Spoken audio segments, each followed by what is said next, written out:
Fondo Centroamericano de Mujeres y Fondo Semillas presentan La Bola de Cristal, pensando presentes y futuros feministas desde la crisis.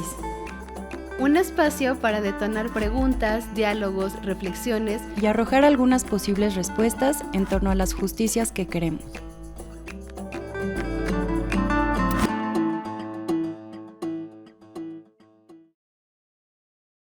Pero también hemos explorado acerca de las posibilidades y necesidades de justicia que tenemos como mujeres, frente a un sistema que históricamente nos ha dejado fuera de los espacios de toma de decisión. En ese sentido, a través de la bola de cristal, lo que hemos buscado es recuperar el significado de la justicia, reapropiarlo y reconstruirlo. Es decir, hemos tratado de construir un espacio propositivo que nos lleve a pensar nuevos horizontes de justicia. Sin embargo, lo que nos hemos ido dando cuenta a través de todas las experiencias de quienes han compartido dentro de la bola de cristal es que la falta de justicia para las mujeres no es un caso aislado, sino que en realidad es un problema estructural que afecta primero a nuestros cuerpos, pero que también tiene consecuencias en nuestras familias, en nuestras comunidades y en suma en todos los territorios en los que nos desarrollamos. Frente a esto, lo que nos hemos dado cuenta es que para poder hacer un análisis serio de la justicia, necesitamos cuestionar la estructura que nos determina. Dado que es la estructura económica la que determina el sistema judicial, el sistema institucional, hemos decidido dar paso entonces a este segundo ciclo que tendrá 4 sesiones, el de hoy es la primera. Y para poder empezar con este eje de la justicia económica, hemos invitado a Emilia Reyes.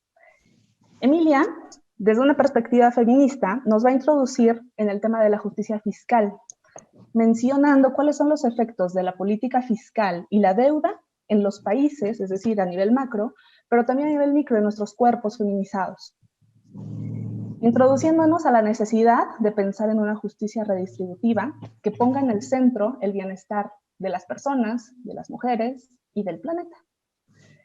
Aunque antes de dar paso a que Emilia pueda hacer su exposición, les doy la palabra a Miriam, quien nos va a contar un poquito acerca de quién es Emilia. Buenos días a todas ustedes y bienvenida Emilia. Emilia Reyes Zúñiga es maestra y licenciada en Estudios de Relaciones Internacionales por la UNAM y se ha especializado en el vínculo entre agendas estructurales de desarrollo sostenible y la igualdad de género a través de investigación y promoción de presupuestos públicos con perspectiva de género. Forma parte de Equidad, una organización feminista que promueve la igualdad entre mujeres y hombres en México a través de la incidencia en políticas públicas con perspectiva de género. Ahí se desempeña como directora de programa, políticas y presupuesto para la igualdad y el desarrollo sustentable. También forma parte del Grupo Global Género y Finanzas Climática y la Red de Mujeres por un Desarrollo Alternativo para una Nueva Era. Bienvenida y espero pues, disfruten esta sesión de la bola de cristal. Hola a todas, qué gusto estar aquí con ustedes. Nosotras desde Equidad, cuando supimos que teníamos esta charla con las colegas de Semillas y sabiendo todo el trabajo maravilloso que hacen, pues no solo lo celebramos y nos sentimos muy honradas de formar parte de esto, sobre todo porque sabemos que están generando también conocimientos nuevos a partir de introspección, de reflexión, de ir para atrás y luego ir viendo qué sigue para adelante. Entonces nos da muchísima emoción formar parte de este diálogo. Pues no sé si quieren que ya empiece. Ok. Sí, adelante. Ok, pues les cuento un poquito cómo va a ser la dinámica. La idea es que yo les vaya contando, no es aquí un espacio docto, es más bien como para ir viendo qué es lo que han ido reflexionando las feministas, sobre todo en América Latina, las feministas economistas, y compartiéndolo con ustedes. En algún momento también voy a poner algunas preguntas y la idea es invitarlas, ya sea que respondan, que nos cuenten por aquí, por el micrófono o por el chat, Voy a tratar de tener una intervención contándoles qué es esto de la justicia fiscal a partir de una mirada feminista. Y bueno, al final más bien abriría para comentarios, dudas y sus propias reflexiones al respecto.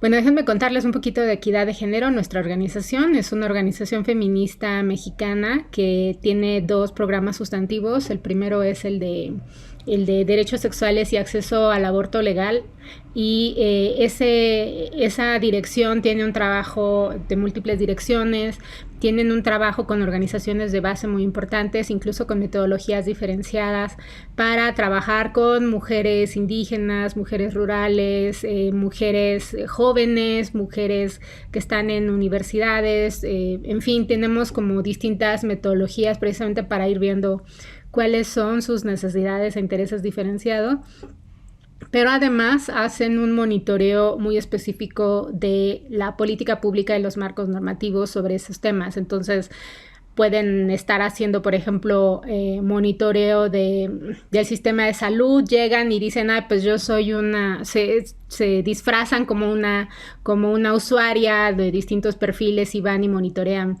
cuál es la calidad de la atención que están recibiendo las mujeres, ¿no? Y bueno, hay también un trabajo muy sólido en distintos estados de la República también para ir impulsando la legalización de la interrupción del embarazo en el resto del país, ¿no? Entonces, bueno, eso lo hacemos también a través de alianzas con el movimiento feminista. Somos una ONG, pero básicamente nos adscribimos al movimiento feminista. Entonces, somos primero movimiento y luego somos ONG, aunque ser ONG es importante para muchas cosas, pero también, digamos, Equidad en sí siempre tiene diálogos cada tanto con el movimiento feminista de la Ciudad de México, del país, de América Latina, del mundo, para ir viendo cómo vamos, qué necesitamos, cuáles son las demandas, en fin.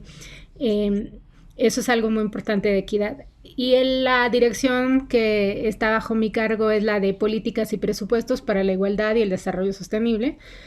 Nosotras tenemos algunas áreas de trabajo. Básicamente capacitamos gobiernos e instituciones para modificar los marcos normativos, las leyes, o programáticos, las políticas públicas, o presupuestales para promover los derechos humanos, la igualdad de género y la integridad ambiental. Y como derivamos de esta tradición feminista economista, tenemos siempre presente estos macros estructurales, pensando que si bien, digamos, si me regreso un poquito, ustedes saben que hay muchos feminismos y hay feminismos que han apostado, digamos, en una gran apuesta de decir que el Estado, dado que tiene estructuras totalmente basadas en la desigualdad y la opresión de las mujeres, han optado por decir, pues el Estado no lo podemos cambiar, entonces nosotras vamos a hacer apuestas, digamos, más comunitarias, más autónomas, en fin. Y de ahí han salido muchas propuestas muy importantes que están precisamente centradas en transformaciones locales, comunitarias, en fin. Y es un saber muy importante que han salido. Incluso sobre todo estas tradiciones que actualmente estamos viendo en América Latina con la violencia de género, en fin, tiene mucho que ver con esta desconfianza que tienen muchos movimientos frente al Estado. Pero hay otras tradiciones feministas que piensan que si bien el Estado tiene esas estructuras precisamente que oprimen a las mujeres, también es posible cambiar al Estado y esas estructuras, porque así como el género es una construcción social, el Estado también es una construcción social, y por eso algunas, como nosotras en Equidad, también no solo apostamos por un trabajo comunitario, sino básicamente mi dirección intenta transformar esas estructuras del Estado, esas estructuras oficiales que tienen un impacto en millones de personas, ¿no? Entonces nosotras, digamos, es como un balance entre reconocer las fortalezas de esos dos miradas que pueden ser antagónicas y que es una reflexión ética también desde donde ejercemos nuestros feminismos, ¿no? Pero, digamos, el eje rector de mi dirección es que Sí el Estado se puede transformar, hay que incidir, en efecto esas estructuras están hechas por los hombres y para los hombres, pero también podemos apropiarnos de los beneficios que da el Estado porque somos ciudadanas y ver de qué forma se transforman esas estructuras. Entonces, y básicamente lo hacemos con los códigos del Estado, que son el derecho y la economía. Entonces, bueno, esos son como apuestas de nuestra dirección. Y pues como ven, ya estoy empezando yo a hablar un poco de cuáles son esas miradas de las feministas economistas que nosotras seguimos. Solo querría empezar diciendo que de lo que yo voy a estar hablando hoy es de lo que nosotras hablamos como género y política pública, ¿no? O sea, hay muchos análisis feministas y de género desde muchos enfoques. Hay enfoques antropológicos, sociológicos, incluso psicológicos, en fin. Lo que nosotras nos especializamos es en género y política pública. Entonces es como muy importante decirlo porque nosotras no estamos tratando de explicar todo, sino este campo chiquitito que tiene que ver con cómo modificar al Estado y estas estructuras de poder, ¿no? Las que se refieren con los actores que están en estas dimensiones. Y esto es muy importante porque hay muchas otras tradiciones que nos intentan explicar desde otro lado nuestras demandas feministas, pero nosotras queremos ser muy respetuosas y acotarnos solo a este espacio, ¿no? Y lo que queremos decir es que de entrada que lo que hemos detectado es que el Estado está generizado. Esto es que no solo el género se vive en los cuerpos de mujeres, hombres, de las personas. Lo que hemos visto es que a partir de un análisis que se ha hecho desde hace muchos años, es que el Estado replica las estructuras de género, incluso en su forma de concepción, ¿no? Por ejemplo, las instancias de salud, las de educación, conciben que su población es beneficiaria o con la que tiene que dialogar son las mujeres. Y algunas otras instancias, como por ejemplo seguridad pública o trabajo, tienen en su concepción que básicamente son los hombres quienes son sus beneficiarios. Entonces, es como muy interesante porque ustedes ven cómo se replican los roles allí, ¿no? Y bueno, por eso es que me voy a ir un poco más para atrás en la historia. Un mito feminista, digamos, es como un protomito del origen de la sociedad humana, que es que en los orígenes pues hubo una suerte de lo que le llaman división sexual del trabajo, ¿no? Precisamente por la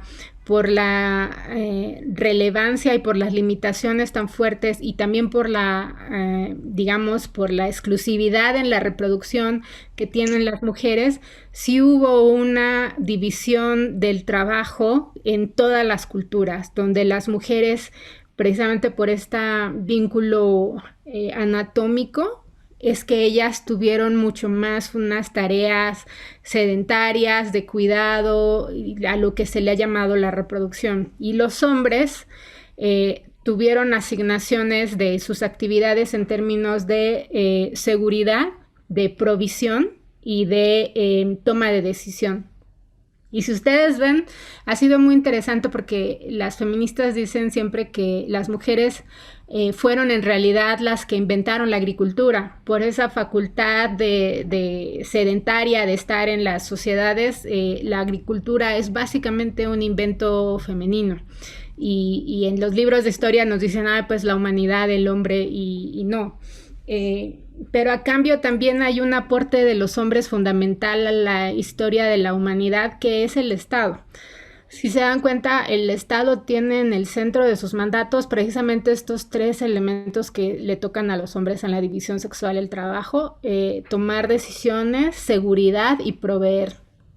El asunto es que los hombres, digamos, hicieron una hiperespecialización de esas tareas y se generó una estructura tercera, un tercer ente que ya no necesita a esta persona o a esta otra persona. Y es muy importante porque el Estado es una entidad en sí que reproduce precisamente por sus orígenes y por su concepción esta división sexual del trabajo. Entonces el Estado está hecho por los hombres, para los hombres y para hacer las tareas que les tocaban a los hombres. Entonces, bueno, un poco más hacia el Estado contemporáneo, fue que el Estado empezó a hacerse mucho más sofisticado y a tomar algunas tareas que estaban del lado de las mujeres. Por ejemplo, más o menos en el Renacimiento, algunos estados empezaron a decir, a nosotros nos toca la universidad, ¿no? O sea, el Estado asume la educación. Pero incluso allí las carreras que hacían eran derecho, las carreras militares, en fin, algunas cosas que veían que tenían que ver con cómo se construye el Estado y qué necesitaban para ese mismo Estado.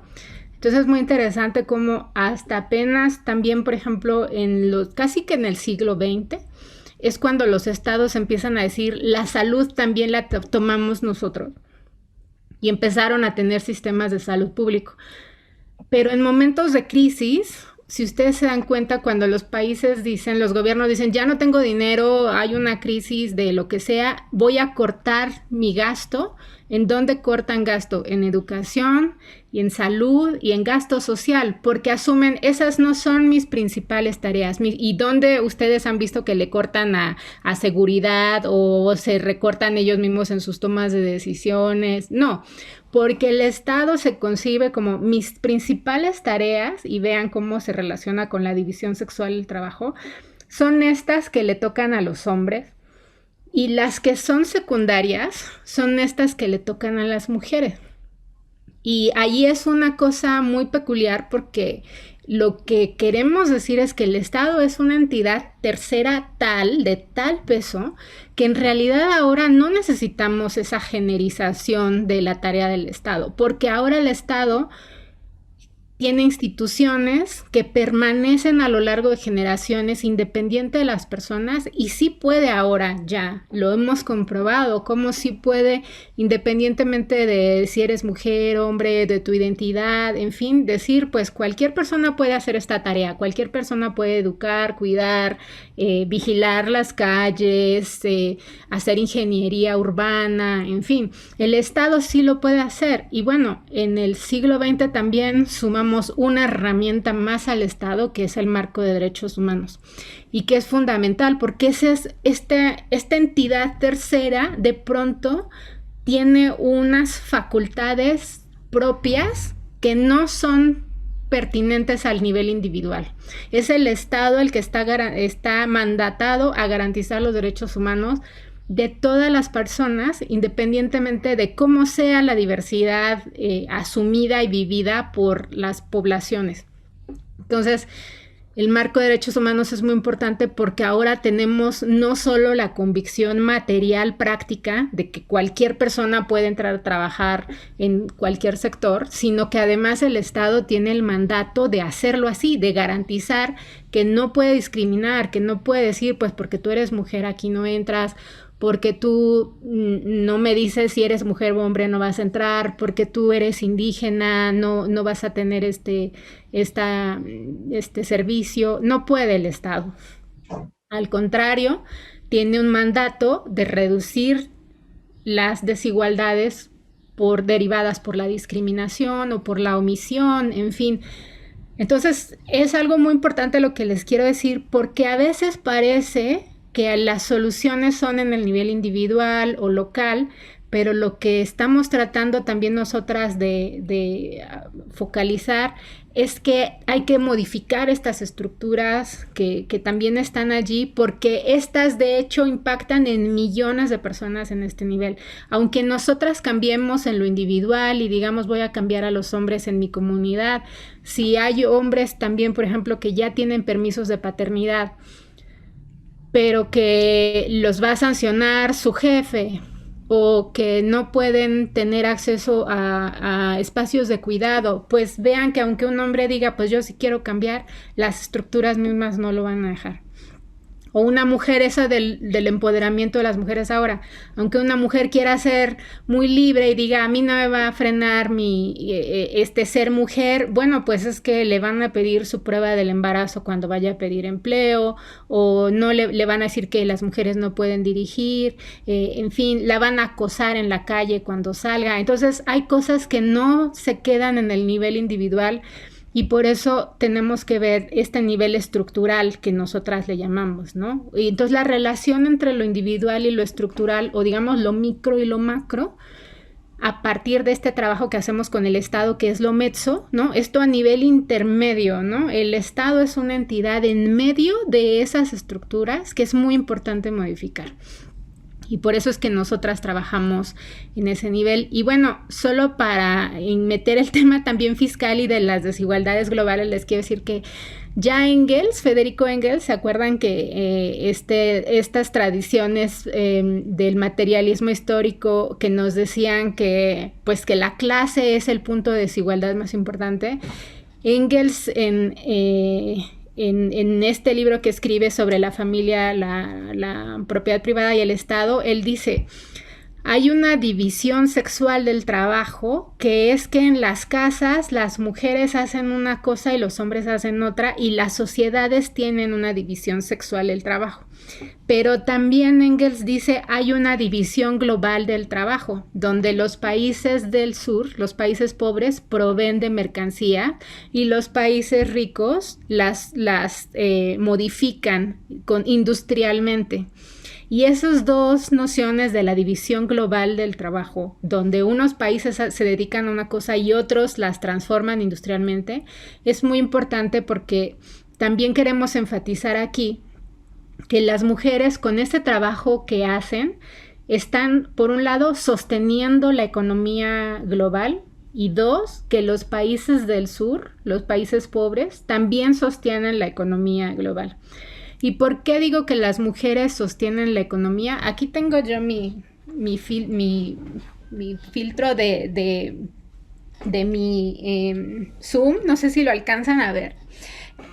Las mujeres hacen trabajo de cuidado en la casa, pues cocinar, cuidar niñas y niños, personas enfermas, adultas mayores, enfermas crónicas, pero también están sacudiendo, limpiando los baños y haciendo mucho trabajo comunitario. A eso le llamamos trabajo doméstico y de cuidado no remunerado. Si ustedes ven, este es el círculo, este es el mundo, el círculo de la vida, toda la dinámica global.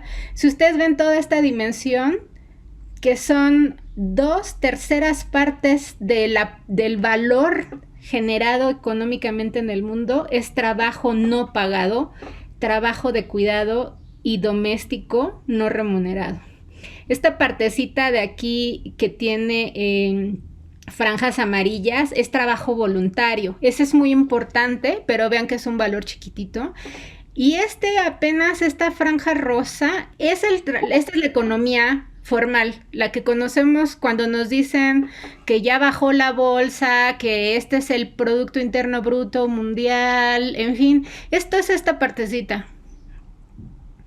Y esta parte de aquí es el trabajo del hogar, o sea, este es el de las trabajadoras del hogar, que sí hacen trabajo doméstico, pero las pagan, ¿no?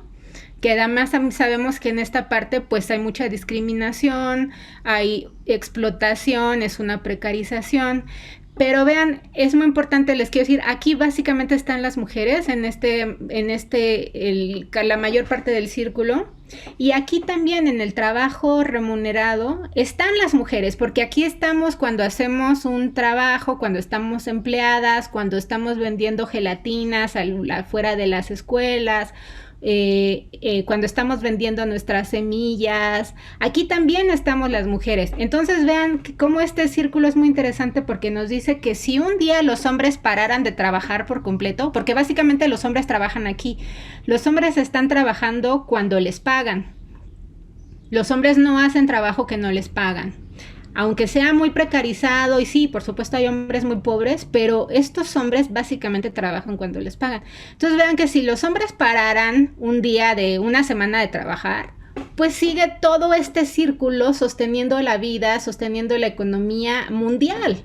Y esto es básicamente igualito a nivel local, ¿no? Si ustedes les preguntamos qué hacen ustedes desde que se levantan hasta que se duermen y qué hacen los hombres, pues van a ver que la lista es extraordinaria porque sabemos que las mujeres trabajan más que los hombres.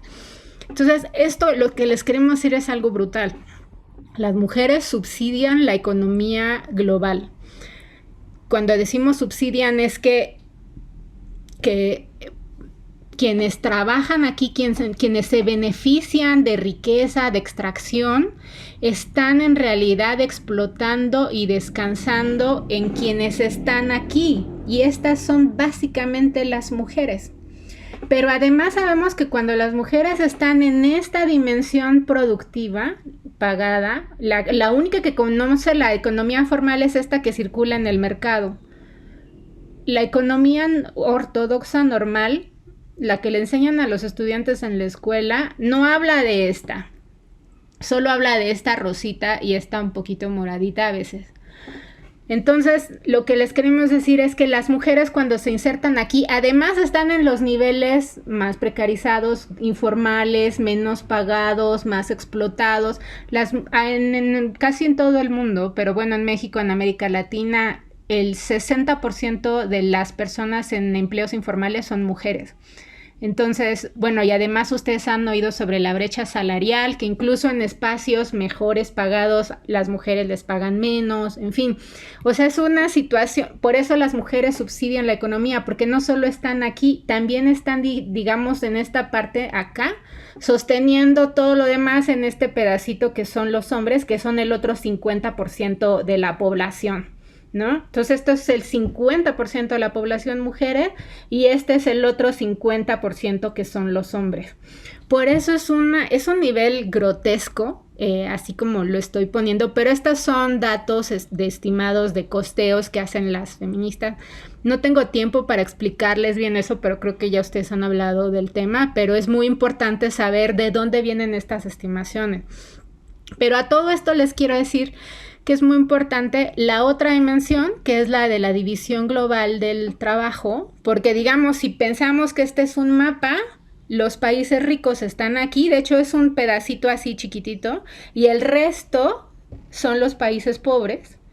Bueno, pues nos dicen siempre que los países ricos pues tienen dinero y los pobres pues no nos hemos puesto a trabajar, pero pasa que nosotras no solo hablamos de una colonialidad en el pasado cuando llegaron a pues hacer esas masacres y esos genocidios a nuestros territorios y nos robaron y nos expropiaron nuestras riquezas, extrajeron todos nuestros recursos, sino que lo siguen haciendo hoy en día. Lo vamos a seguir viendo a lo largo de la sesión hoy porque tiene que ver con agenda fiscal, pero solo les queremos decir que los países pobres subsidian también a los ricos. Toda la extracción de riquezas que tienen en términos de, por ejemplo, de bosques, ¿no? Los países ricos nos dicen, pues nosotros tenemos nuestros bosques intactos, son ustedes quienes están destruyendo la riqueza. Sí, pero están extrayendo todos los bosques de Camboya. En Camboya, el 85% de los bosques están expropiados por compañías europeas ya compradas para generación de combustibles.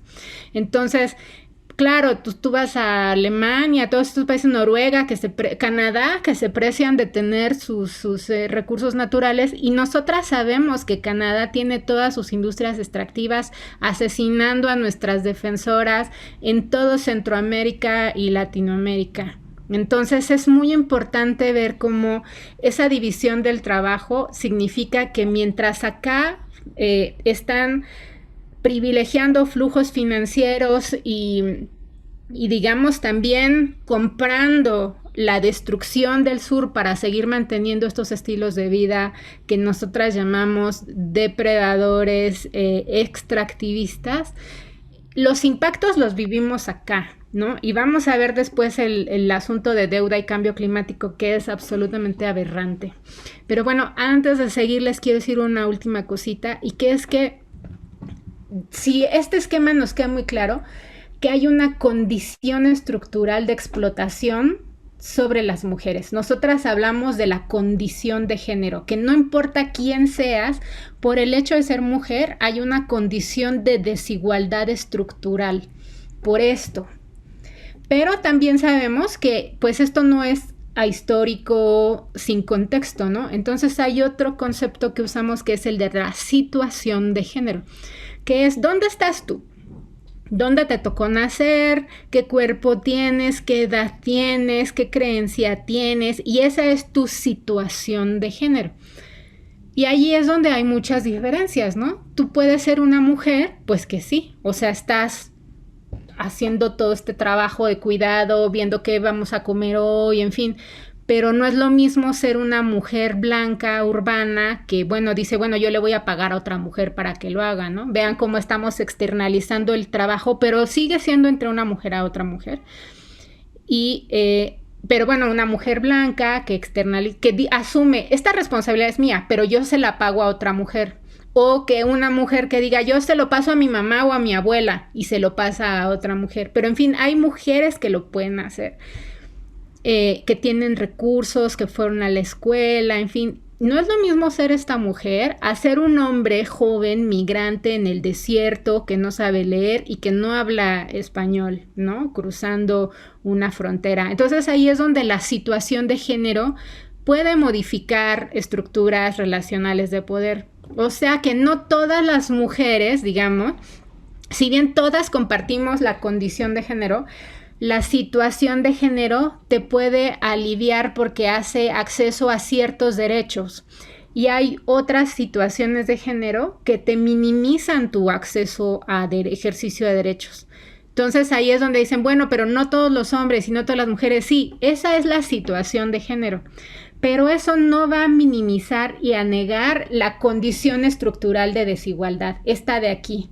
Entonces siempre tenemos que hacer un juego entre la situación y la condición. Y por eso no se vale eso de, pues, quién sufre más que otra, ¿no? Porque estamos hablando de limitaciones en acceso a derechos, pero eso es muy importante.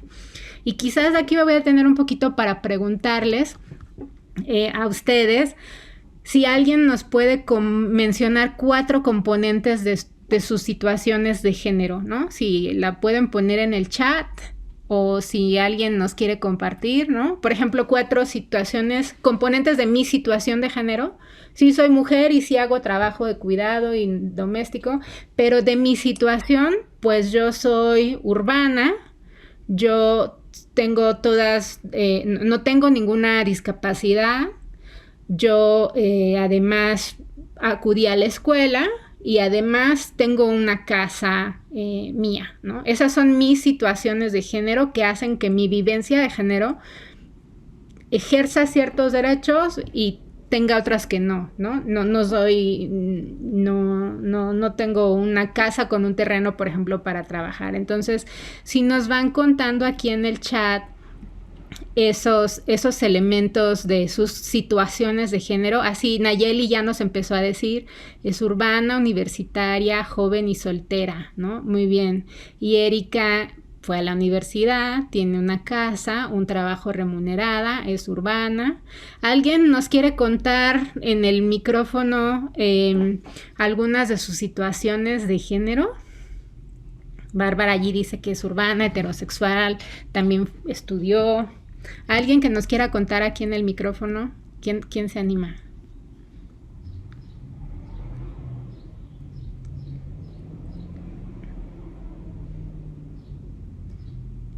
Alguien que esté en una comunidad, que tenga animalitos, o que tenga un terreno, o que esté trabajando en un terreno colectivo. Cuéntenos de esas que son muy interesantes.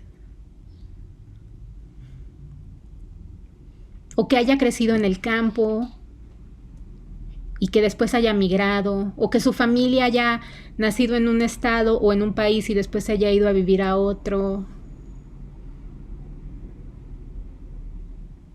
¡Qué tímidas están hoy!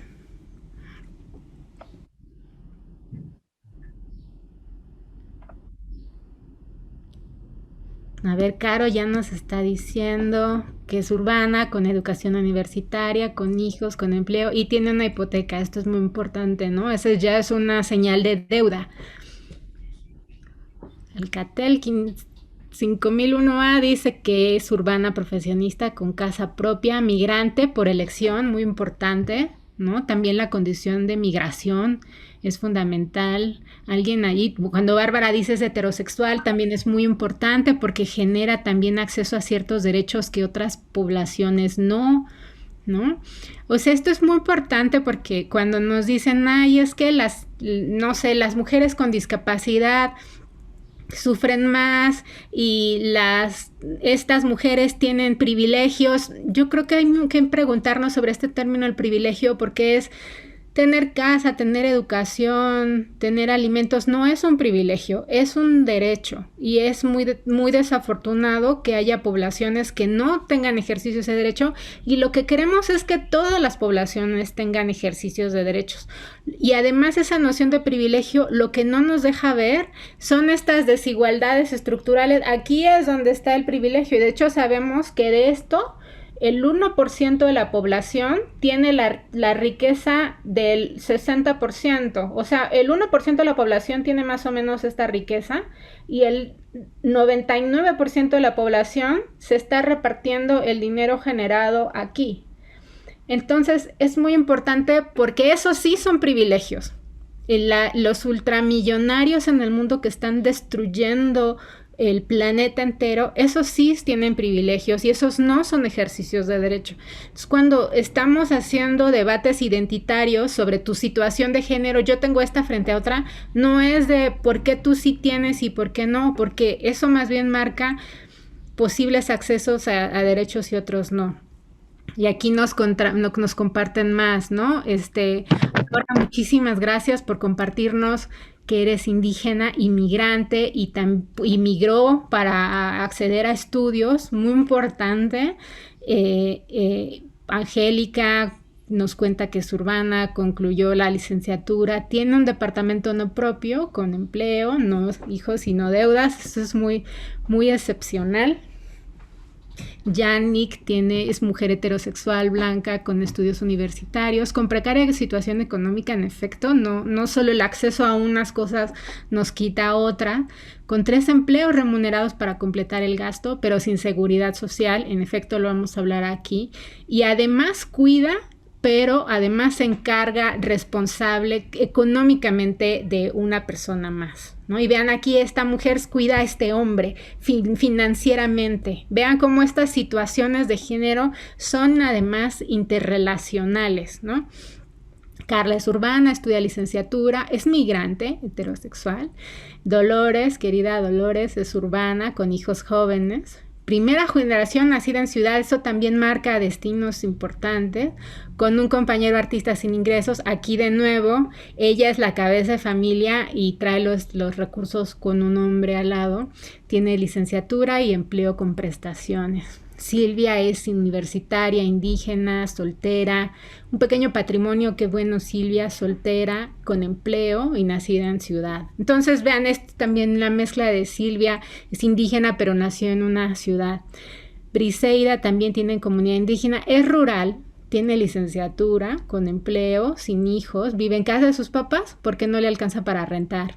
Entonces vean allí muchas relaciones, es muy importante porque no son identidades, son situaciones, son los componentes de muchos elementos, lo que le llamamos la interseccionalidad, pero vean cómo modifican los juegos y no es solo yo porque esto es lo que hace mi identidad y esto define quién es, no, son situaciones relacionales que van tirando hacia una situación y otra. Por eso nosotras también somos muy cuidadosas con las tradiciones de identidades porque no queremos olvidar nunca esto estructural que estamos señalando, ¿no? Y ahora sí vamos un poco también ya a decir, ya metimos el Estado desde hace rato, pero ¿por qué es tan importante hablar de género y Estado? Pues precisamente porque decíamos que el Estado ya es esa entidad tercera que se encarga de la organización de todo el espacio y el Estado tiene ciertas facultades maravillosas. La primera es que tiene dinero.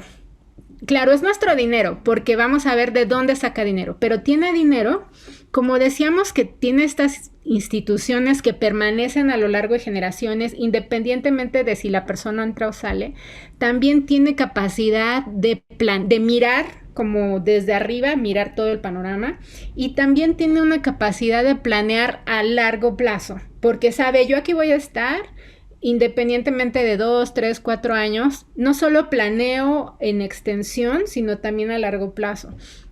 Y eso no lo podemos hacer como personas o como comunidades incluso a veces. Entonces, la capacidad del Estado es muy importante y por eso nosotras, todas las personas, hemos hecho lo que se llama un pacto social.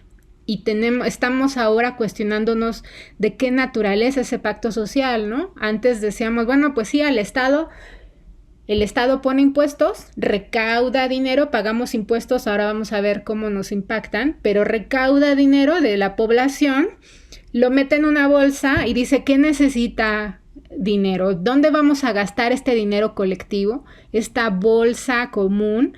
Y dice, pues se lo vamos a gastar, lo vamos a presupuestar y lo vamos a gastar en política pública de esta manera. Entonces el Estado es muy importante, tiene esa facultad exclusiva que es recaudar dinero y gastarlo. Entonces por eso es que decíamos, bueno, antes era como, bueno, pues yo soy buena ciudadana pagando impuestos y respetando mi entorno, pero ahora también el pacto social se ha ido modificando para hablar de algo que decimos que es gobernanza, ¿no? O sea, si bien estoy aquí, pero también quiero estar en la toma de decisiones, yo quiero opinar, quiero monitorear qué estás haciendo, cómo te estás gastando el dinero, de hecho, cómo lo estás recaudando, cómo estás recaudando los impuestos, cómo lo estás planeando de veras para largo plazo o te lo estás gastando todo aquí en la fiesta patronal o en las campañas de partidos políticos y no estás usando el dinero bien o estás dándole solo a los ricos y no estás gastándolo en las comunidades, en fin, esa es una primera lectura, pero también las feministas estamos diciendo ¿y dónde está el gasto para los derechos humanos de las mujeres y las poblaciones con desigualdades? Que ese es el trabajo que nosotras hacemos cuando hacemos política fiscal feminista, ¿no? Que es justo estos dos planos, recaudación y gasto, impuestos y presupuestos. Pero solo les quiero decir también que hay un Estado tiene dinero de dos formas, así como las personas, solo o tenemos dinero porque lo trabajamos o nos endeudamos, pedimos prestado, ¿no? La gente, los estados también hacen eso, o recaudan dinero propio en sus territorios o piden prestado. Entonces ahí es donde el piso fiscal se compone de la recaudación, de la deuda y por el otro lado del gasto. Y hay implicaciones en este piso fiscal muy importante, porque a veces, por ejemplo, ya lo iremos viendo a detalle, pero el de deuda es muy importante. A veces ya nos prestaron dinero, pero a la hora de pagar estoy gastando aquí, pero tengo que pagar mi deuda. Entonces hay países que están pagando el 80% de su recaudación de impuestos en pago de deuda y significa que solo les queda 20% aquí para gastar acá. Entonces es muy grave porque vean cómo parece que generar o tener más dinero de pronto lo que está haciendo es porque están comprometiendo impuestos o están en situaciones muy difíciles como un conflicto, como una pandemia, como un cambio climático, un desastre, un huracán, que de pronto el gasto en deuda es muchísimo más grande que el que estamos nosotros gastando internamente. Entonces, por ejemplo, México en la pandemia está ahorita más o menos en un 60% de recaudación con relación a su deuda, ¿no? O sea, el 40% de gastos de deuda. Y por eso, bueno, no sé si ustedes escucharon al presidente de México, decía, no nos vamos a endeudar más. Y los ricos en México decían, pero ¿cómo no te vas a endeudar más? Pero ya estábamos con un nivel de endeudación muy grande. Entonces, esa fue una buena decisión. ¿Y qué hizo el presidente de México? Dijo, le voy a cobrar impuestos a los ricos. Lo que no habían pagado en años anteriores, lo voy a cobrar ahora. O sea, amplió el piso de recaudación. No dijo, voy a cobrarle de ahora para siempre a los ricos. Solo dijo, los ricos que no han pagado, que nos paguen ahora. Entonces se puso a cobrar, y es tan fuerte lo que recaudó que le alcanzó para comprar todas las vacunas para toda la población mexicana con esa recaudación de la deuda de los ricos. Así fue. Entonces, es muy importante. Dolores dice, no amplió el piso de recaudación. Lo que no amplió el piso a futuro, lo que hizo fue ampliar el margen de recaudación porque recaudó lo atrasado. Pero ¿por qué también había atrasado? Porque muchas compañías ricas lo que hacen es que cuentan con que algún día el Estado le va a decir, ya no pagues porque tú eres rico y nosotros aquí nos arreglamos.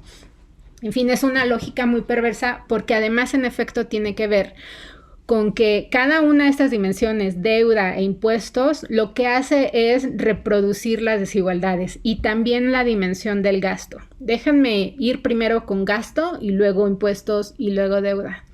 Del plano de gastos, que son los presupuestos, que nosotras decimos que los presupuestos son programación y presupuestación, o sea, política pública, programas y la asignación presupuestal es un compuesto, porque tú no tienes dinero solamente así en abstracto. ¿Para qué te lo gastas? Pues para hacer programas, para implementar políticas. Bueno, esos programas tienen una mirada, tienen una población objetivo, tienen además una meta, en fin. Lo que hemos visto es que los programas están generizados, o sea, dicen, pues los hombres son quienes tienen que tener acceso a tecnología. Les voy a contar un ejemplo. Fuimos con el fondo, un fondo de proyectos productivos, y nos decían, no, aquí no le tienen que meter género porque aquí tratamos iguales a las mujeres y a los hombres. Y yo, a ver, tráigase su desagregación de datos por sexo. O sea, ¿cuántos hombres y cuántas mujeres tiene? ¿A cuánto les da qué? Bueno, resultó que el 80% del dinero se lo da, el 80% de su población eran hombres y el 20% eran mujeres, y nosotras no, que no. Bueno, pero como una es presupuestera, dice, a lo mejor a ese 20% de mujeres le están dando el 50% del dinero, ¿no? No. El 80% del dinero se lo estaban dando a los hombres y el 20% del dinero a ese 20% de mujeres. Pero además a los hombres les daban más plazos de pago y mayores facilidades para conseguir ese dinero, ¿no? Pero además les preguntas, bueno, ¿y para qué le da dinero a los hombres y a las mujeres? No, les damos igual. Bueno, cuénteme, ¿para qué le da? Bueno, a los hombres les damos fertilizantes, semillas, tractores, y a las mujeres, gallinas. Así. Entonces ustedes ven qué diferencia hay entre tu posibilidad de salir de la pobreza en un entorno rural cuando te dan gallinas o cuando te dan un tractor. O sea, la diferencia es abismal, porque los gobiernos piensan en la división sexual del trabajo, ¿ven? A las mujeres les toca hacer esto, entonces les hago políticas para que ellas sigan haciendo lo que les toca como su tradición de género. Y a los hombres les doy para que ellos hagan tareas dentro de su tradición sexual del trabajo. Entonces, vean, es así tal cual, es grotesco.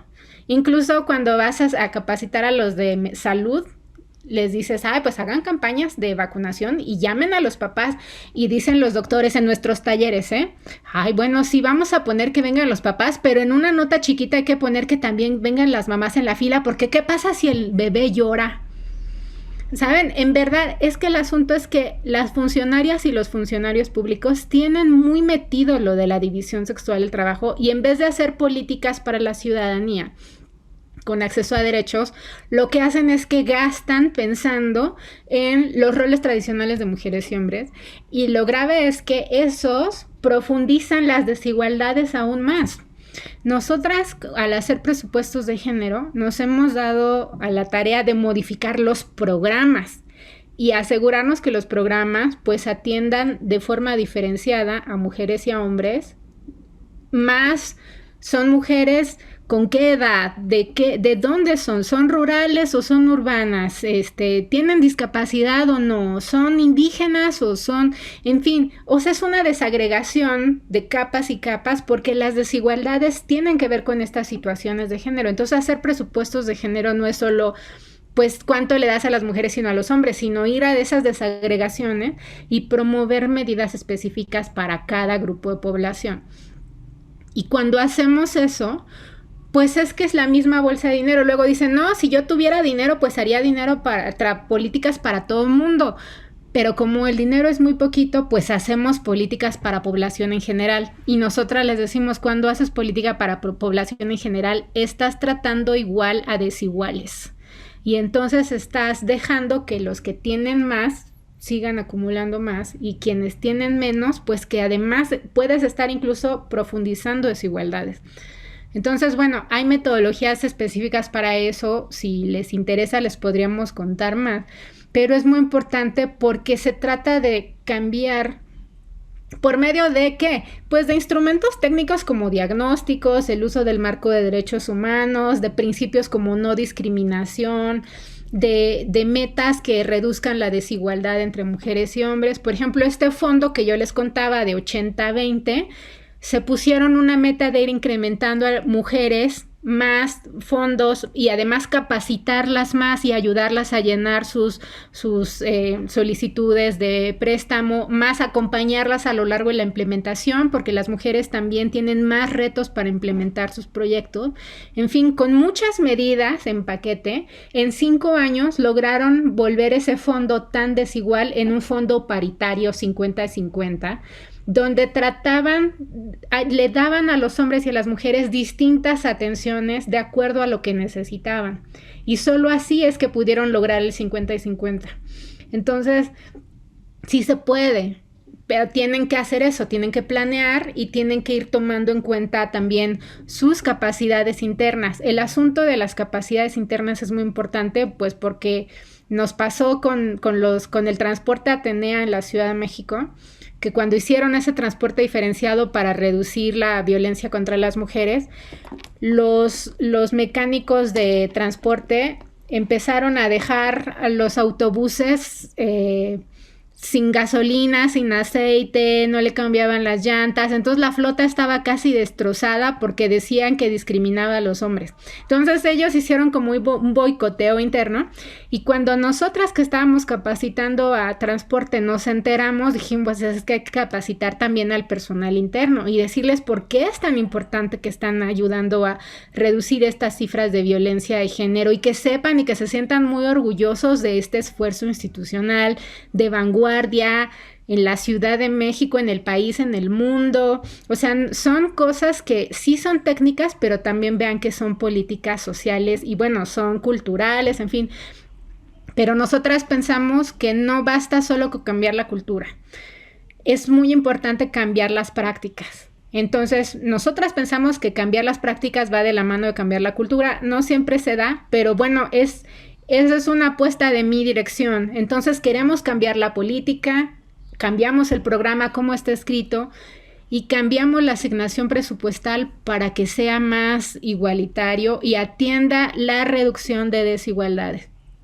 Y nosotras pensamos, bueno, esto de las masculinidades que dicen, pues es que ya queremos que los hombres lloren y que jueguen con los niños, pues nosotras queremos que hagan políticas públicas que reduzcan desigualdades y que laven el baño y que saquen y que laven en las casas y que cuiden y no solo que se pongan a jugar y que lloren, ¿no? O sea, la transformación es para transformar esto y las políticas públicas y las estructuras que impactan a millones de personas. Entonces eso es lo que nosotras tratamos de hacer. Y bueno, solo un dato antes de pasar a agenda de recaudación y deuda. Un dato es que de los presupuestos que hemos intervenido en México, pero también en el mundo, llevamos desde 1995 haciendo presupuestos de género a las feministas en el mundo. No ha habido una sola experiencia en el mundo que haya rebasado el 1% del presupuesto total de un estado o de un país. ¿Qué significa esto? Que si bien ya 1% está tratando de reducir desigualdades, de promover la igualdad de género, derechos humanos de las mujeres, no violencia, en fin, el 99% sigue reproduciendo la división sexual del trabajo, la desigualdad entre mujeres y hombres, o peor aún, puede que la esté profundizando. Entonces, es muy importante ver cómo se gasta el dinero. Y les voy a poner algo más en un reto actual global, ¿no? El cambio climático. Y nos dicen, pues, que ahora hay que hacer una transición justa de la fuerza laboral. O sea, pues hay países como el nuestro que descansa su economía sobre energías fósiles. Y entonces dicen, bueno, pues ya tenemos toda la gente en las plantas de Pemex y, o sea, ¿qué vamos a hacer con toda esa población experta que vive sus economías locales también de eso? Bueno, pues ni modo de que generes pueblos fantasmas y desempleos y tú te vas a otro lado a invertir y pues, ¿qué pasa con esas personas, no? No, entonces hay que transitar a esa fuerza laboral, esas personas trabajadoras, moverlas de sector, capacitarlas, darles acceso a tecnología, darles acceso a estos empleos con protección social, en fin. Porque tú no puedes decir, pues voy a cambiar mi sector y dejas a toda la gente desamparada que había estado trabajando en eso por generaciones. Entonces eso es lo que llamamos la transición justa de la fuerza laboral, ¿no? Moverla de un espacio a otro. Pero si ustedes piensan que los sectores que han generado mayores gases de efecto invernadero han sido masculinizados, por ejemplo, pues el de energías, básicamente son sectores donde hay una predominancia masculina, transporte, infraestructura, incluso agricultura misma, los monocultivos macro están en manos de hombres y de la fuerza productiva de hombres. En fin, si tú dijeras, bueno, ahora vamos a pasarlos a una nueva transición para economías verdes, bueno, si se dan cuenta, la inversión que haría sería para darle empleo a puros hombres. Entonces, ¿dónde estarían las mujeres en esa apuesta de una transición justa y a un nuevo paradigma económico? Pues tienes que erradicar la división sexual del trabajo, tienes que darle empleo a las mujeres para energías renovables, tienes que capacitarlas, tienes que darles acceso a tecnología y para que ellas estén en estos empleos formales, pues les tienes que dar espacios de cuidado, tienes que garantizar paridad para que ellas estén en el mismo nivel de toma de decisiones, tienes que quitar la brecha salarial y pagarles lo mismo, en fin, vean, y el asunto de cuidado es muy importante porque tienes que dar permisos de maternidad, permisos de paternidad, en fin, es una nueva revolución solo para que las mujeres se puedan integrar a este nuevo paradigma que no atente contra la integridad ambiental.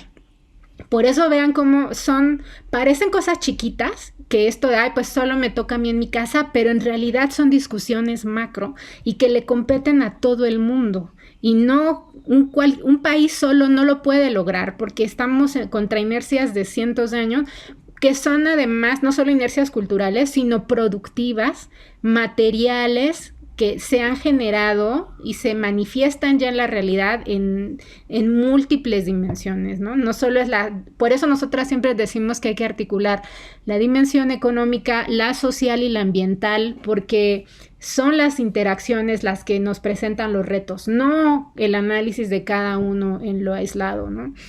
Entonces, bueno, eso es sobre gasto, que ya les dejé muchos retos para pensar y que seguramente ustedes ya viven también en sus realidades, pero vámonos del lado de la recaudación, digamos, de dónde generamos y dónde obtenemos dinero. Y yo les decía que son dos vías, vamos primero con impuestos. La parte de impuestos es muy interesante porque les decía yo que es lo que el Estado solicita de su ciudadanía en este pacto social para gastar en beneficio de todas las personas. Y de entrada es muy importante decir que hay que pagar impuestos, que los impuestos son fundamentales.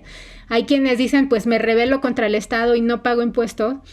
Eso es atentar contra la comunidad, no contra el Estado.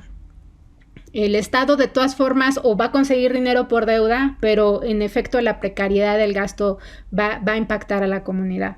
Pero el otro asunto es que en efecto hay desigualdades múltiples y nuestro sistema capitalista neoliberal ha hecho que se privilegie la circulación de capital y de mercancías, la circulación de financiera, antes que las actividades que nosotras decimos que son las que sostienen la vida. Entonces esto es muy importante porque al valorar la circulación de mercancías y de capitales y de flujos financieros, pues entonces dicen, pues le vamos a cobrar a los demás porque si yo interrumpo la circulación de mercancías capitales ya me voy a quedar pobre. Es como decir que vengan los más ricos porque le van a dar empleo a los demás. Pero pues la prueba que hemos tenido, digamos, estoy simplificando mucho, hay muchas teorías como que se llaman trickle down economics, ¿no? Que es la economía que va cayendo como en gotas, como estas pirámides donde piensan que mientras más haya riqueza arriba, van a ir cayendo y va a ir influyendo en los demás. Pero lo que sabemos es que no es verdad, que los que están arriba están acaparando todo el dinero aquí y por eso decíamos, a estas alturas ya sabemos que el 1% de la población, que es la más rica, tiene acumulada la riqueza del 60% de la riqueza y el 99% está en el 40%. De hecho, las estimaciones varían. Hay quienes dicen que el 1% tiene 60%. Hay estimaciones que ya llegan a que ese 1% tiene 80% de la riqueza global. Entonces, es grotesco porque significa que la mitad de la población tiene solo acceso al 20% del dinero que circula en el planeta. Y les voy a dar otro dato nada más para que vean cómo sí es generalizado. El 10% del dinero que circula en el planeta está en manos de mujeres. Va de nuevo, el 10% del dinero que circula en el planeta está en manos de mujeres. El 99% está, obvio, en manos de hombres. Y luego de ese 99%, del 90% en manos de hombres, bueno, pues ya les digo que el 1% tiene el 80%. O sea, son unos datos grotescos. Y son desigualdades estructurales porque también nos dice de que, les voy a dar otro porque para mí me queda más claro eso. El año pasado nos dicen que los multimillonarios generaron 10.2 billones de dólares en riqueza. El año pasado 10.2 billones. Y las mujeres el año pasado en trabajo doméstico y de cuidado no remunerado, solo en un año generaron casi 11 billones de dólares en el valor de esta dimensión.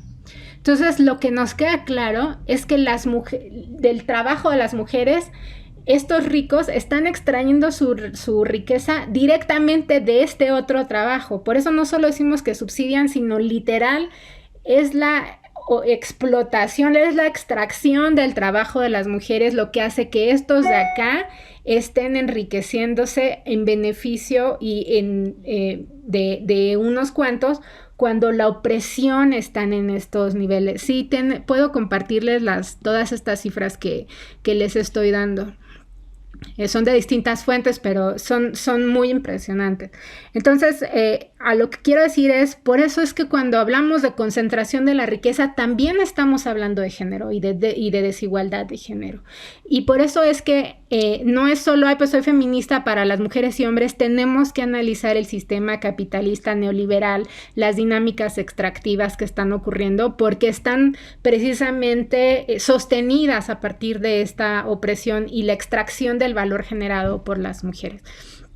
Entonces, ya de por sí sabemos que dado que los países no quieren cobrarle impuestos a los ricos, o sea, nosotras decimos que hay 3 puntos de entrada que inmediatamente ampliarían, como decía Dolores, ¿dónde sí se amplía el piso fiscal? Se amplía el piso fiscal si los gobiernos cobran impuestos en 3 espacios. 1, en el ingreso, quien más genera ingreso, más tiene que pagar.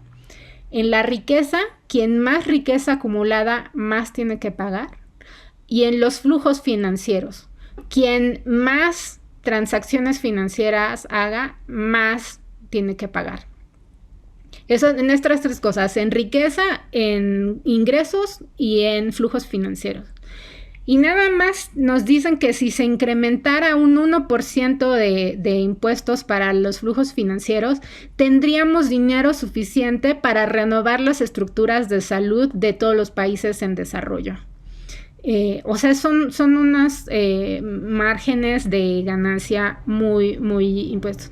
El impuesto a la herencia es el impuesto a la riqueza, porque es la riqueza ya generada, ¿no?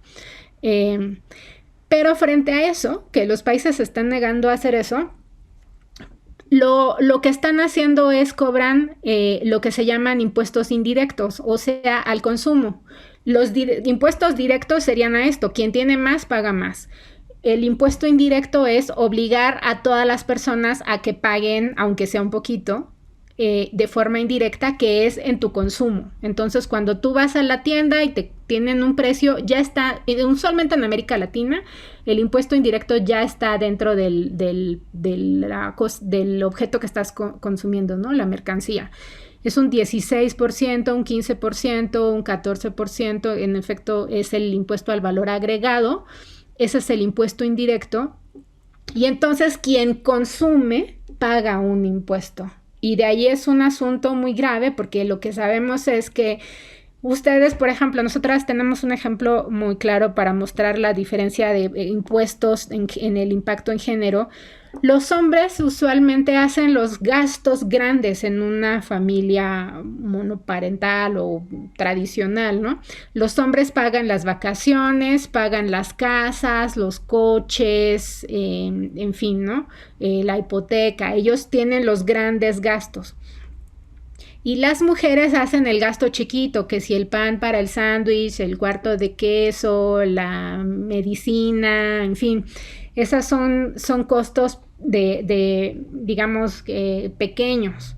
Pero si se dan cuenta, los gastos en los que los hacen los hombres son gastos permanentes. O sea, ellos pueden tener una titularidad del coche, la titularidad de la casa o del departamento, y les puede incluso ayudar a deducir no solo impuestos, sino además les puede ayudar a acceder a programas sociales, ¿no? Pues yo tengo para respaldarme que tengo mi título de mi casa, en fin, o si llega un desastre, pues les pueden acceder a un programa de vivienda nueva, en fin. En cambio, las mujeres, como todo su dinero se va en el gasto interno doméstico, se les va el dinero y no tienen en qué comprobarlo y se quedan sin bienes permanentes que además les capitalice su existencia y les facilite incluso acceso a programas. Me tocó en Chiapas con un desastre que decía, pues estaban en la fila, ¿no? Con los programas federales de vivienda, y decía una mujer: es que yo no tengo título porque mi esposo se fue a Estados Unidos y él es el del título. Y decía: señora, pues sí, como no está su nombre, sorry, no le podemos dar casa, ¿no? Ahora que ya se cayó con el huracán. O en otro caso que un señor le dijo: oye, esposa, pues fíjate que yo te he dado casa por muchos años, pero ahorita ya que nos van a dar una nueva, yo tengo otra casa chica con otra familia y pues a ellos no les he dado casa y ahora ya es justo que les toque a ellos. Entonces ahora que me van a dar casa nueva los del gobierno, les voy a dar casa a ellas. Y entonces tú te vas a quedar sin casa porque es justo que si tú has tenido casas y ellas no, entonces ahora ellas van a tener casa, ¿no? Entonces esas cosas son precisamente como dejar en el desvalimiento a las mujeres, y mucho tiene que ver con no solo el consumo, sino básicamente saber que si las mujeres están comprando más estas cosas chiquitas, el IVA, ese impuesto indirecto, lo pagamos más las mujeres que los hombres. Esos gastos grandes son deducibles de impuestos, los chiquitos no. Entonces las mujeres, estamos pagando más impuestos que los hombres. Y dos, las personas pobres ganan porcentualmente de su ingreso mayor impuesto que las personas ricas, porque están también, pues si están comprando alimentos básicos, canasta básica, donde está allí concentrado casi todos los impuestos. Ya sabemos que las dos poblaciones que pagan más impuestos son mujeres y la población pobre. Y de eso es lo que se sostienen los gobiernos enteros para generar la infraestructura toda. Es que es así enfurecedor. Entonces, eso es por un lado lo que ocurre. Y luego, bueno, sí, el asunto de la titularidad de bienes y las tierras es otro tema, no me pongan a hablar de eso. El 2% de la tierra cultivable en el planeta está en manos de mujeres. El 2% de la tierra cultivable en el planeta está en manos de mujeres. El 98% en manos de hombres. En fin. Entonces, bueno, esta es una dimensión nacional o local, ¿no? Pero está la otra, que es donde metíamos el asunto de la colonialidad, porque tenemos ahora los otros actores, que son las grandes corporaciones internacionales. Y esas pueden tener una oficina en Nueva York o en Londres o en Hong Kong, pero tienen operaciones en todo el mundo. Entonces imagínense que está una Telefónica o está la Gates o está Google o está cualquiera de esas grandes empresas, esas grandes corporaciones que tienen oficinas en todo el mundo, pues lo que hacen es doble facturación, por ejemplo, que es que aquí en nuestros países reportan, no, pues gané bien poquito, no, mira, aquí están mis cuentas, pero mandan sus facturas escondidas a la oficina central en Nueva York o en tal, y entonces allá dicen, no, aquí hicimos muchísimo, entonces pagan impuestos en los países ricos y no pagan impuestos en nuestros países. Entonces ese es un asunto, primero la doble facturación, la evasión, nosotros le llamamos abuso corporativo, abuso fiscal corporativo, que es un término muy importante para señalar que si bien eso parece que es legal, es ilícito, es abuso, de hecho son prácticas abusivas nocivas. Y entonces la lucha por la agenda de flujos ilícitos es muy importante porque aunque sea legal, es infame, es antiético y de hecho debe ser regulado, porque además otra vía es precisamente pues escapar capitales y los mandan a los paraísos fiscales, pues como muchos de estos países ricos. De hecho, siempre pensamos que paraísos fiscales son Suiza con su secreto bancario, en fin. Pero ya ahora paraísos fiscales son también Nueva York, Londres, Irlanda, porque les cobran menos intereses y les dan secrecía para poder tener sus grandes cuentas. Entonces las corporaciones declaran menos y mandan todo su dinero para estos paraísos fiscales. Y bueno, de hecho ahora algunos países pobres como Mozambique, en fin, están tratando de ver si se convierten en paraísos fiscales, pues para recibir dinero, ¿no? Muchas de las islas del Caribe también ya están apostando por ser paraísos fiscales, pero esa es a costa del pago de impuestos de estas grandes corporaciones en los países en donde en realidad están generando riqueza, como en nuestros países pobres, ¿no? De hecho, es un asunto tan grave que nos dicen que se requieren 3.000 billones de dólares para acabar con la pobreza en el mundo. 3.000 billones. Nada más de flujos ilícitos del sur global al norte global en los últimos 5 años salieron 8.000 billones de dólares. Entonces les quiero decir también esto, que el sur global está manteniendo al norte global, está subsidiando todo lo que, de hecho, de cada dólar que entra en cooperación internacional, del norte al sur, salen 80 del sur al norte, por flujos ilícitos y por pago de deuda. Entonces, de hecho, sabemos que no es que los países ricos sean los del norte, sabemos que de hecho ahora decimos que los países que generan el crédito que mantiene el mundo son los países del sur. Es más, África misma es el país más rico porque es el más explotado, digámoslo así. En África, la región africana solamente salen 2 billones de dólares anuales de flujos ilícitos a los países del norte global. Entonces, pues es infame porque África es el continente que sabemos que tiene las muestras de pobreza más grotescas, más es el continente con mayores conflictos armados. porque también hay otro asunto de la dinámica extractiva de la industria armamentista, pero bueno, no nos da tiempo a hablar sobre eso. Pero solo les quiero decir por eso que la justicia fiscal no es solo un asunto nacional. ¿Por qué? Porque si imagínense que uno de nuestros países chiquitos dice, pues yo ya le voy a cobrar a los ricos, ya no le voy a cobrar al impuesto al IVA, ¿no? Al impuesto indirecto de consumo, voy a cobrarle a los ricos.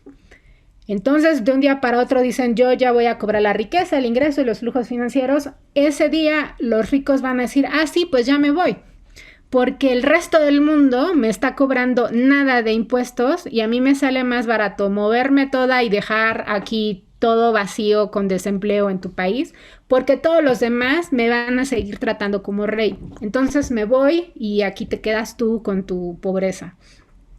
Entonces, por eso lo que sabemos es que una reforma fiscal no puede ocurrir a nivel nacional. Necesitamos una regulación internacional, un acuerdo entre muchos países que precisamente posibiliten de todos lo vamos a hacer en todos lados, para que no nos manipulen, no nos chantajeen, no nos amenacen y nos dejen en una crisis peor de la que estábamos. El asunto es que, dada esto que yo les decía de los paraísos fiscales en los países ricos, de la doble facturación, de que las grandes corporaciones tienen sus bases en los países ricos, son los países ricos los que se niegan a medidas de justicia fiscal internacional. La sociedad civil está demandando que haya un espacio en la ONU donde se puedan dirimir los asuntos fiscales y donde podamos ir viendo de forma internacional estas medidas e ir castigando también el abuso corporativo fiscal. Pero los países ricos los han bloqueado siempre, ¿no? Incluso les digo, pues tú piensas, bueno, Suiza, ya sabemos, ¿no? Pero estos países hipócritas como Irlanda, Canadá, que dicen, no, nosotros somos muy buenos, y con la igualdad de género hay bien bonitos, y están bloqueando siempre todo, ¿no? Entonces es grotesco, y ahorita tenemos una campaña sobre justicia fiscal internacional solamente para trabajar este tema, ¿no? Y pues sí, aquí hay comentarios en el chat, ¿no? Y los estados mismos están capturados por los capitales, ¿no? Ya no me da tiempo de hablar de la captura corporativa del sector financiero, pero en efecto esos son otros de los elementos, ¿no? O sea, estamos hablando ahorita solo de la dimensión fiscal, que es la que corresponde a los países, pero vean cómo la dimensión corporativa, o sea, el abuso del sector privado, sobre todo estas grandes corporaciones, tienen cooptado al sector gubernamental o al sector público. Solo para darles una idea, hay 300% más capital privado que capital público en el mundo. 300% más capital privado que público. Por eso ahora en el análisis internacional de las finanzas no podemos solo, digamos también las feministas, no podemos solo seguir trabajando con el Estado y el sector público. Tenemos que empezar a intervenir, a cuestionar y a inventarnos más herramientas para trabajar con este reto del capital privado, porque en realidad es quien está impactando de manera mucho más sustantiva la vida en el planeta y la existencia misma de la vida en el planeta, ¿no? Entonces, bueno, quiero terminar con el asunto de la deuda, porque ese es un tema también ligado a la colonia, ¿no? Pero vean cómo esto del sur siguiendo manteniendo al norte es lo mismo, no es de, la colonia se acabó cuando ya nos ganamos la independencia y comemos pozole y tamales, no, esto sigue todavía.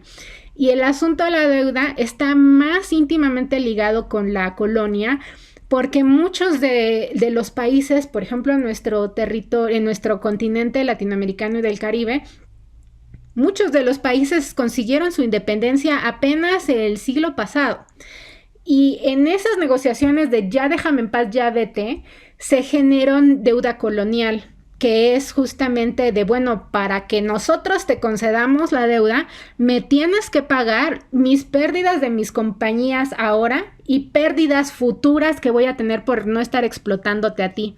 Entonces, mucha de la deuda que existe ahora le llamamos deuda colonial, que viene incluso desde el siglo XIX a veces, de compañías que hicieron este tipo de acuerdos de para que yo me vaya, me tienes que pagar a mí. Es más, hay también tema de deuda colonial,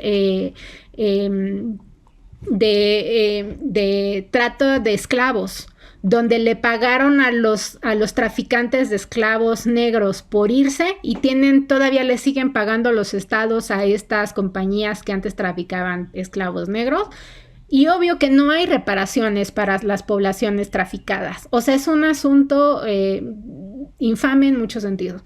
Pero bueno, la deuda ya viene desde allí con esa afiliación colonial, pero ahora pues se exacerba de muchas maneras. Los países más pobres piden más deuda. Hay dos tipos de acreedores, los públicos y los privados. Podemos hablar de los dos, pero en los públicos, pues son estas instituciones financieras internacionales como el Banco Mundial, el Fondo Monetario Internacional, que prestan dinero a nuestros países, los pobres, pero a cambio nos dan algo que se llaman condicionalidades, ¿no? Te presto, pero a cambio tú tienes que hacer esto. Entonces, en vez de dejarnos gastar el dinero como nosotros vemos que lo necesitamos, justo nos dicen, pero te voy a prestar el dinero, pero no te lo puedes gastar en salud, no te lo puedes gastar en educación, no te lo puedes gastar en tu población más pobre, le tienes que dar el dinero a las corporaciones más ricas, a las empresas, al sector privado, porque supuestamente ese es el motor de una economía, ¿no?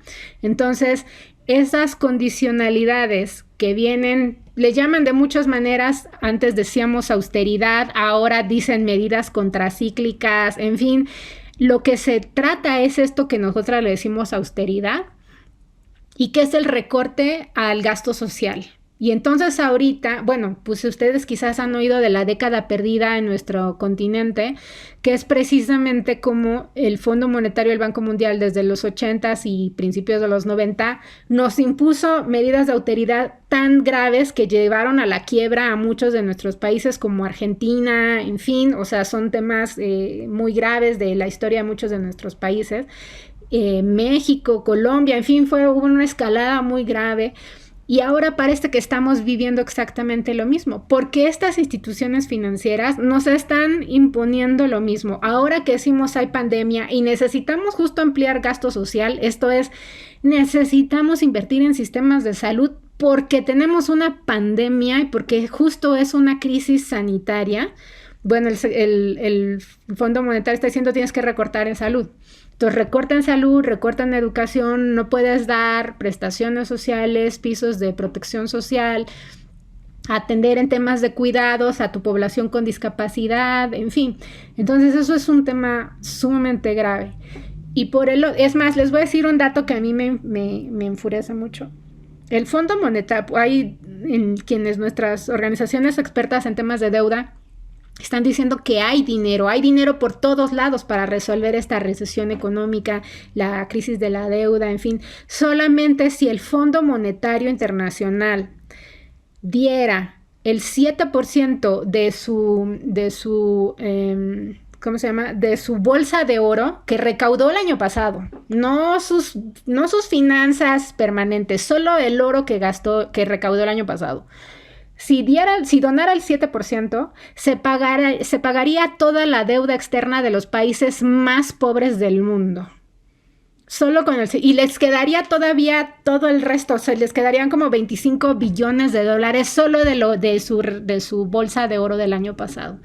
Pero es muestra precisamente de que las instituciones financieras internacionales responden a los intereses de los países ricos, porque lo que les interesa más es el pago de intereses, que el pago de servicio mismo, que el pago directo de capital, porque con eso viven. Entonces es muy fuerte cómo se esté lucrando con la deuda. Es más, del capital financiero otorgado para lo que le llaman financiamiento para cambio climático, el 80% del financiamiento climático fue en deuda para nuestros países pobres. O sea, no es de, ya les damos financiamiento para que ustedes se recuperen, hagan medidas. No.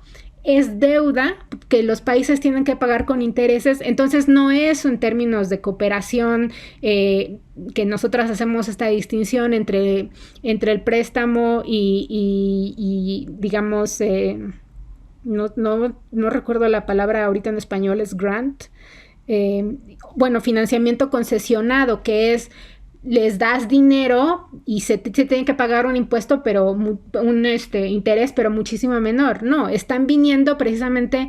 El asunto de la cooperación internacional es que es muy tramposa, que en efecto aquí dicen, ¿no?, que coloca deuda como condición para asistencia técnica.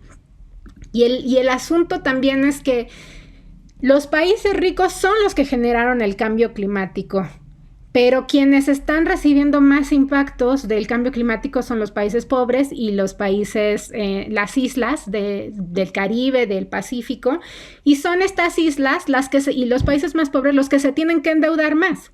Y además se endeudan y son estos países ricos o estas agencias internacionales que les prestan dinero, pero como dicen, ay, pero es un riesgo para mi capital. Porque pues si tienes toda infraestructura destrozada, ¿cómo yo me voy a convencer de que me vas a pagar? Entonces sí te presto, pero te penalizo y te cobro más impuestos. Entonces a los países más pobres tienen unas tasas de intereses mucho más altas frente a los países ricos que tienen casi tasa cero en acceso a préstamos. Entonces, pero además les dicen cómo gastar el dinero y de nuevo les dicen no te lo puedes gastar en tu población, tienes que contratar alianzas público-privadas de mis compañías canadienses o japonesas o chinas para que a estas las contrates para que te recompongan tus caminos, tus carreteras o que te construyan las casas. Entonces esas condicionalidades detrás de las deudas también son grotescas. Y además vienen acompañadas de cláusulas que son las cláusulas de inversionista-estado, que es donde les dicen, tú tienes que pagarme así, no puedes gastar el dinero de esta forma o de esta otra. Y entonces ahora tenemos temas muy graves de demandas millonarias de estas, sobre todo de agentes crediticios privados, que les habían prestado a los países dinero, les habían dicho, tienes que pagarle a mi compañía británica o tal. Y entonces nuestros países dicen, me llegó la pandemia, voy a usar ese dinero para recuperar y hacer medidas de pandemia, ¿no? Por ejemplo, Perú fue el primer país de nuestra región que recibió una demanda de una compañía británica porque Perú dijo, pues estamos en pandemia, no voy a cobrar por circulación de carreteras.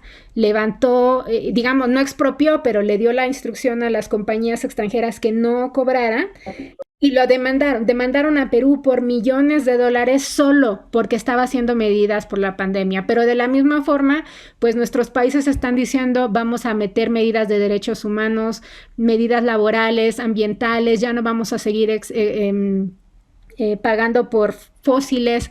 Y estas compañías están demandando a nuestros países porque dicen, yo te di dinero, te dije que te lo tenías que gastar así, como estás rompiendo nuestros contratos, te demando. Y vean cómo nos demandan por cumplir con el marco de derechos humanos, por cumplir con las medidas que internacionalmente nuestros países están obligadas a hacer.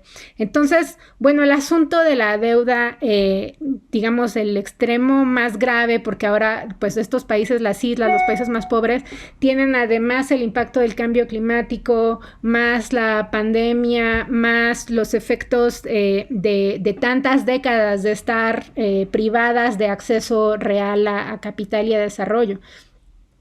Pero es verdad que antes de la pandemia ya sabíamos que casi de todos los países más pobres y de las islas dedicaban 60% de su presupuesto a pago de deuda y ahora hemos visto en el último año que se han incrementado hasta 80% de pago de deuda frente al pago de sus servicios y de gasto normal, ¿no?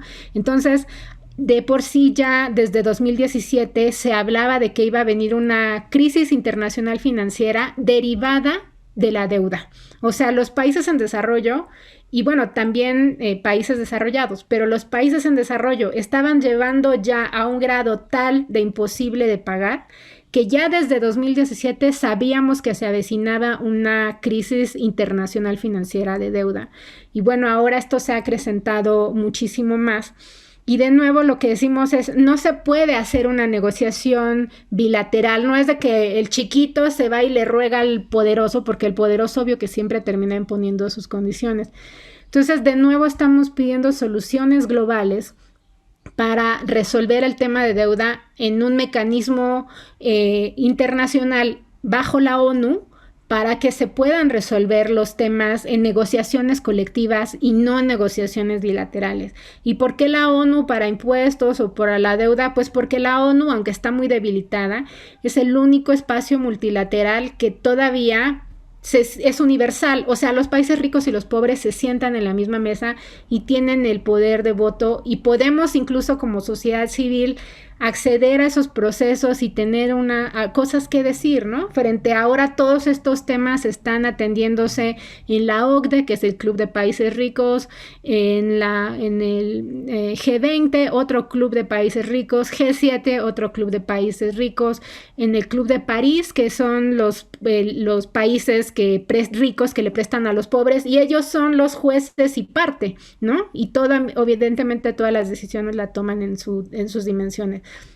Y quiero regresar al tema de deuda y género porque hay dos dimensiones fundamentales.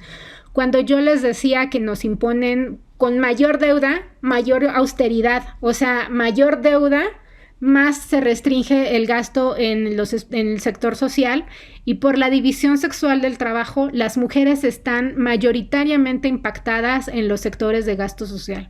Entonces, las mujeres cuando decimos que las mujeres son las que absorben el choque de las crisis, sobre todo de las crisis derivadas de medidas de austeridad, es porque cuando el Estado dice, pues ya no pago en hospitales, ya no pago en educación, no es que digan, este trabajo va a desaparecer, porque no es de que digan, pues si ya no pago a los hospitales, los enfermos mágicamente se curan. ¿Qué pasa?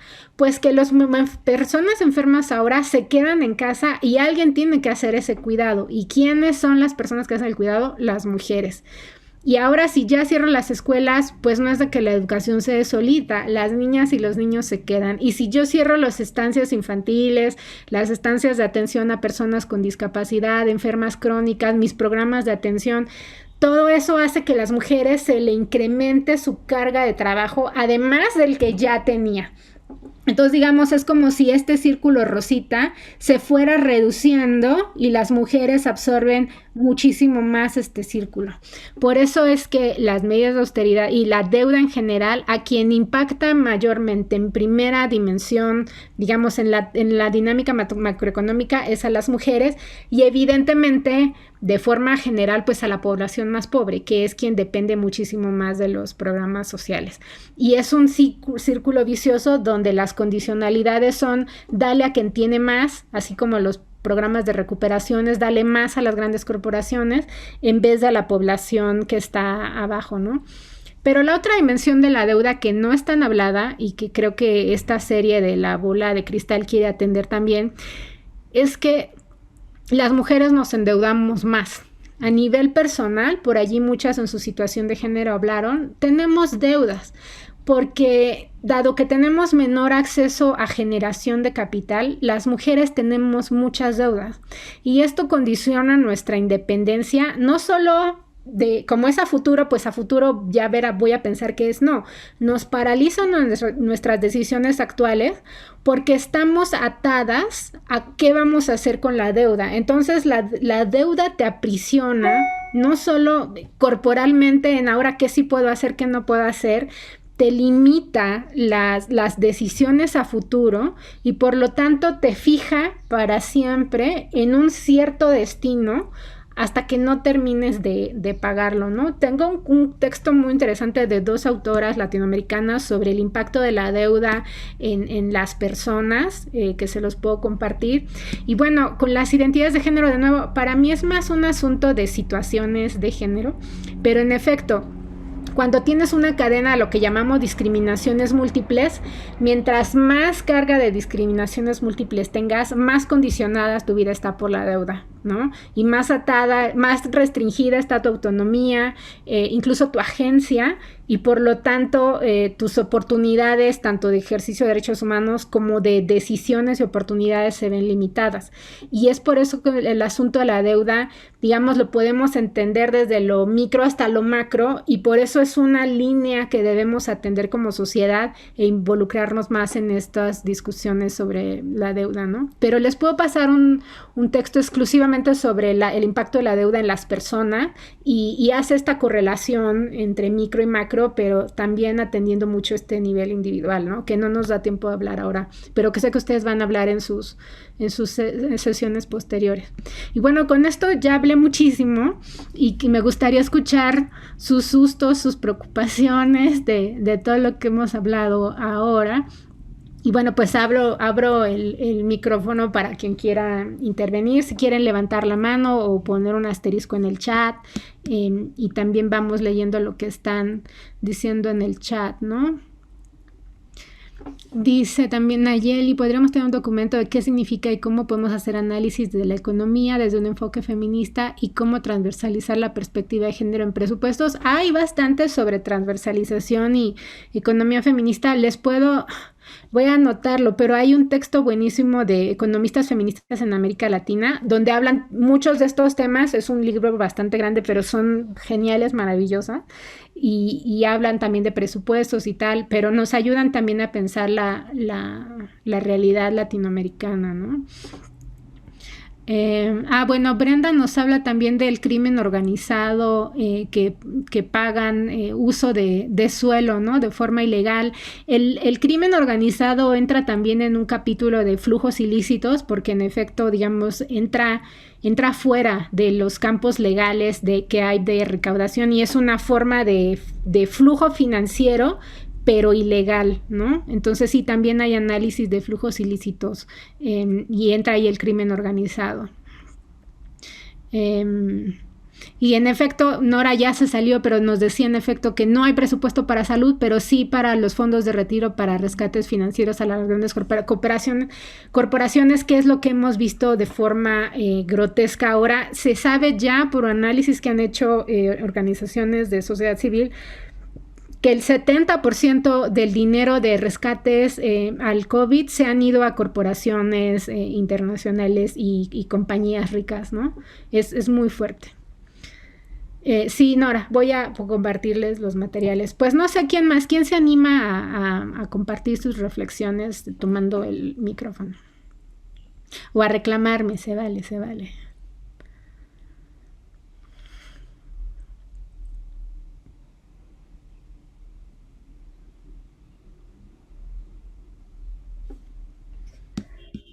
Creo que nos dejaste sin palabras, ¿no? Hay muchas de todos los elementos que fuiste compartiendo que seguramente van a ser detonadores y que en este momento necesitan irse pensando. Claro, ¿no? Pero muchísimas gracias, porque no solamente lograste bajar varios conceptos muy complejos, sino también nos aportaste unos datos duros muy interesantes y que seguramente van a sostener nuestro trabajo. Un poco puedo ir hablando de las cosas que fueron surgiendo, en lo que si alguien más quiere ir incorporándose, podemos irla leyendo. Veo que Dolores tiene una intervención. A ver. Dolores, querida. Hola. Oye, pues sí, muy brillante. Gracias por tu exposición. ¿Sí se escucha? Sí. Ok. No, digamos, es apabullante de repente todos esos datos y esa contundencia de la información, digamos que no solo nos deja sin palabras, sino de repente como sin saber qué hacer. Me gustaría, si tú tienes, como sé que lo tienes, porque no te quedas solo en ver la apabullante realidad, como qué pasos están a nuestro alcance y qué podemos hacer, ¿no? Porque yo creo que el asunto con esta realidad es transformarla, y pues como yo soy una optimista empedernida, yo digo, pues entonces, ¿qué hay que hacer? No me quiero sentir aplastada por esta realidad. y yo digo, ¿qué nos toca? Claro, yo soy de una fundación de la cooperación alemana, de esos que llevan no sé cuánto de la cooperación que viene, pero bueno, dentro de ese espacio, y una de las cosas que a mí me parece que podríamos hacer, si no es que ya está hecho, es todas estas cifras, por ejemplo, y estas ideas fuertes y fuerza que tú planteaste, yo digo, tendrían que estar ya concentradas en en un buen diseño, tipo infografías, qué sé yo, que se puedan compartir y que sean de muy fácil, así como nos pasó ahorita, de entender muy fácil el impacto y demás, pues para poder como difundir. Entonces, bueno, ahí si no está ya hecho, yo digo, pues yo propongo que hay que hacer y ahí, por supuesto, como dicen, quien propone, pues se hace cargo. Entonces, si está eso, yo digo, pásamelo y vamos viendo cómo se trabaja en productos de comunicación, en principio para que más gente sepa.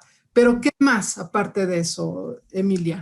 Gracias y qué gusto verte, aunque sea Sí, bidimensional. nos extrañamos.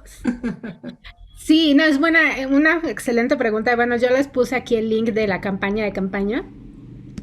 Está en español, o sea, es un sitio que estamos haciendo en inglés, español, y lo vamos a montar también en francés, pero este es el link para la sección de español, porque lo que estamos viendo es, todos estos temas que hemos hablado se interrelacionan, ¿no? Van a ver que lo que estamos haciendo, liderada por mí, mi persona, y aquí está Adriana, que no hemos dormido las dos en semana, porque queremos movilizar a movimientos, que es...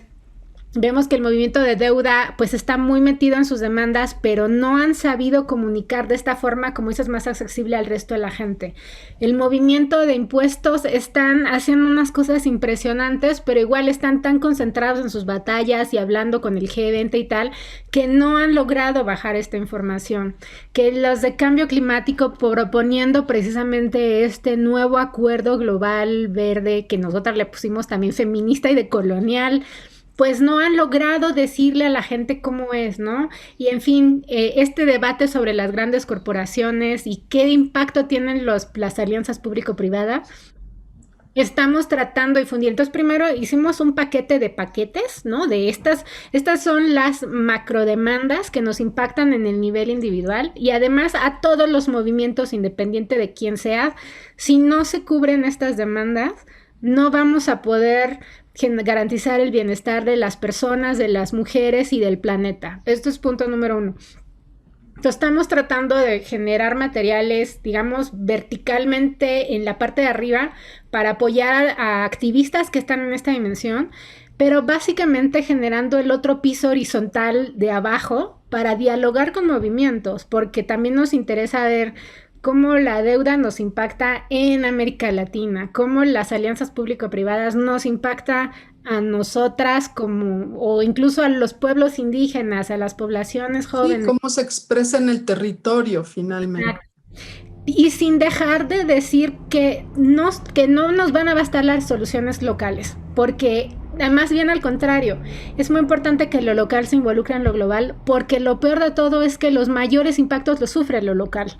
Entonces no podemos dejarlas solas y bueno, la agenda de personas defensoras, en fin, hay muchos elementos y la campaña de campañas está intentando hacer eso. Apenas armamos el sitio. Vamos a transitar ya a podcast, a hacer un poco de infografías, pero esto de las infografías no lo habíamos pensado tan de forma tan sofisticada como la planteas. Parece que es facilito, pero implica mucho, pero sí nos gustaría sentarnos pues con ustedes, con Semillas, con la BOL, con todos.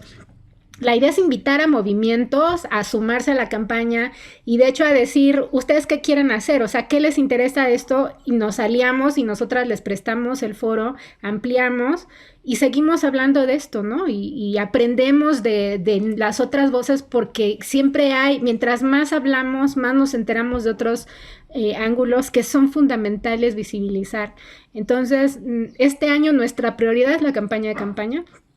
Con estos temas reforma internacional, vean deuda y impuestos son nuestros primeros 3, pero bueno, la reforma digital, monitorear a las compañías digitales que tienen que ver con esto y mucho más, la extracción, en fin, vean, échenle un ojo. Y queremos hacer un lanzamiento en México, en América Latina, en Asia, en África, en los países ricos, en fin, ya hemos empezado. Si quieren, luego tenemos una reunión solo para hablar de la campaña, para no hacernos publicidad de esto, pero un poco para decir que los movimientos están, las luchas están, lo que nosotras queremos es articularlas y darles visibilidad, ¿no? Porque en efecto, como dices, Dolores, son como muy apabullantes y es generado por estas mentes brillantes que están dando la batalla y la idea es que queremos difundir, pero bueno, son esfuerzos, pasitos, pero me parece excelente esto que nos dices de infografías y eso y podemos sentarnos para hablar un poco más. Tania me suelta una pregunta muy fuerte de cuál es el análisis de la política económica de la 4T. Ahí les va, pero pues afortunadamente tenemos poco tiempo y no quiero tampoco verme esquizofrénica. Pero a ver, a nivel macro, solo voy a hablar de nivel macro, ¿no? O sea, no voy a hablar del señor que dice que es humanista y no feminista y tal, y esas tonteras, porque de veras me duele la panza solo de pensar en eso.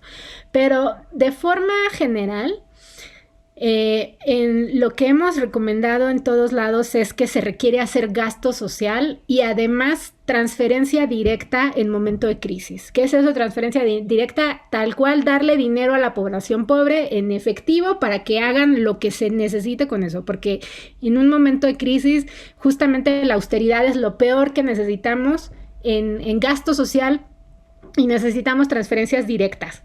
Entonces, la 4T es muy interesante, en momento de pandemia está dando mucha transferencia directa y eso es muy bueno porque está facilitando dinero en efectivo que se ponga a circular en la población más pobre y además en muchos grupos beneficiarios diferenciados, en población adulta mayor, en las mujeres no sé qué, en grupos agrícolas, en fin, eso es muy bueno.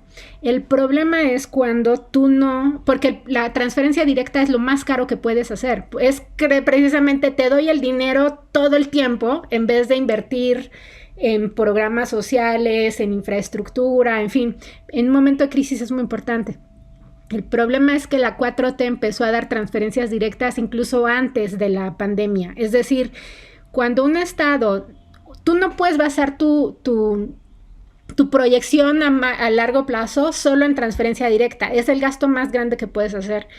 Tienes que ahorrar ese dinero como Estado, tú solo puedes hacer esa inversión y decir, pues ahora la comunidad, la señora no puede gastar en el camino, pero yo sí en el camino, más la clínica, más la escuela, más, en fin, más capacitar gente, más empleos. Entonces el Estado se desangra muy fácilmente con transferencias directas y antes lo estaba haciendo. Lo bueno es que ahora lo sigue haciendo y es una de las grandes apuestas.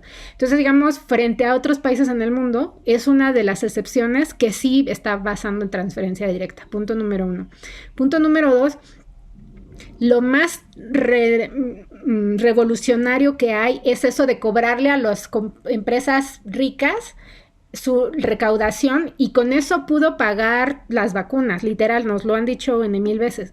Eso es muy importante porque solo España, y eso porque está el de Podemos allí, hizo lo mismo, recaudó a empresas ricas en el momento.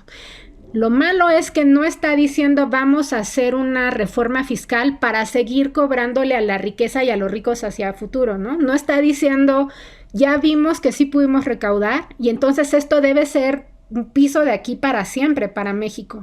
Entonces está perdiendo una oportunidad única de movilizar para hacer una reforma fiscal. El PG ha dicho no me interesa una reforma fiscal, o si ganara Morena en el Congreso tendrían una oportunidad de movilizarse hacia una reforma fiscal en los siguientes años, pero eso tendría que ser una demanda de la ciudadanía, ¿no? Pero entonces de nuevo también hay este juego.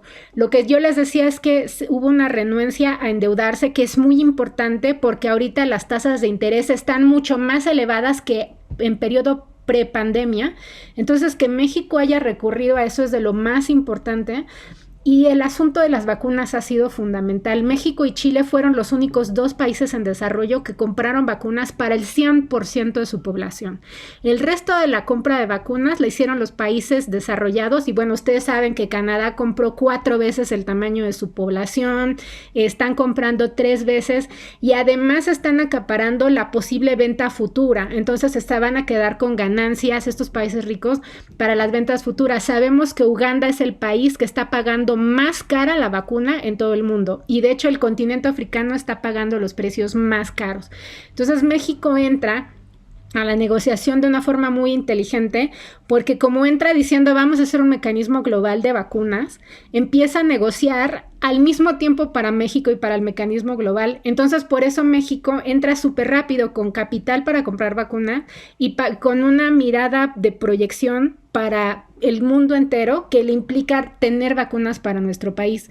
Entonces México entró, pues es una privilegio excepcional muy bien hecho de un país en desarrollo cuando tenía muy poca voz en el escenario internacional y además México diversificó la compra de vacunas. Tenemos como 7-8 vacunas compradas por México, a diferencia de quienes solo le apostaron a 1 o 2 y por eso se le cerró el mercado muy rápido a la hora que los países en desarrollo expropiaran vacunas dentro de sus territorios. Entonces México nunca, sí ha tenido problemas para recibir las vacunas, pero nunca se ha dejado por meses como le está pasando ahorita a Argentina, ¿no? Entonces hay muchas gestiones macro brillantes de la 4T que nos han impedido estar como el resto de nuestros países de América Latina. Evidentemente los asuntos nacionales pues son complejos porque pues hay como este debate entre una cultura ochentera donde se sigue basando en la extracción de fósiles y por eso es una gran regresión digamos a discursos oficiales anteriores, ¿no? Porque tampoco es que nuestras metas ambientales, sobre todo las metas climáticas, fueran la gran genialidad, pero por lo menos discursivamente ya había unas metas más o menos allí de transición. Pero el otro asunto es de la apertura a la privatización y al capital privado, y aquí estamos viendo una lucha por lo menos entre ampliar el espacio del sector público. No digo que sea suficiente ni que sea inteligente y quizá les digo mi problema con esto es que creo que lo hacen con una mirada muy ochentera sin tener una lectura, una interpretación macro de las realidades actuales, pero sí veo una lucha interna muy valiosa por retar a las estructuras usuales, no solo nacionales, no quiero meterme en eso, ¿no? Pero estas estructuras macro que han estado operando por muchos años, ¿no? O los caudillismos de la región latinoamericana, no digo los locales, porque ahí todos los partidos se hacen bola. Pero mi interpretación es, en esos sentidos macros, sí es más positiva que negativa y me preocuparía que llegara una privatización. O sea, esto que está pasando en otros países de que el sector privado está cooptando las vacunas. En efecto, el asunto extractivista en territorio es el único elemento que sigue en debate, no solo el asunto de los energéticos, sino estos macroproyectos que bien señala Nora, de estos macroproyectos, ¿no? Pero los macroproyectos tampoco son exclusivos de esta administración. Solo quiero tratar de ponerme muy a distancia y decir que la lucha por los macroproyectos no solo es de la 4T o no solo es de México y del PRI y el PAN, es una lucha global que además los países están también ahorcados por estos actores corporativos. Entonces, es una lucha que como ciudadanía también tenemos que ver frente a este 300% de capital que tiene secuestrados a nuestros gobiernos. Entonces, creo que no creo que haya ningún gobierno del mundo que se pueda librar de los extractivistas, y entonces es ver cómo podemos hacer una presión más grande, porque si no nos quedamos en una mirada micro, mirándonos, lo que yo digo es la basura del ombligo. Y es muy grave porque no podemos ver dónde sí podría haber medidas y dónde no, ¿no? Es un debate muy delicado. Eso es lo que yo podría decir desde el punto de vista de los temas que hemos hablado hoy sobre la 4T, ¿no? De estas medidas macro.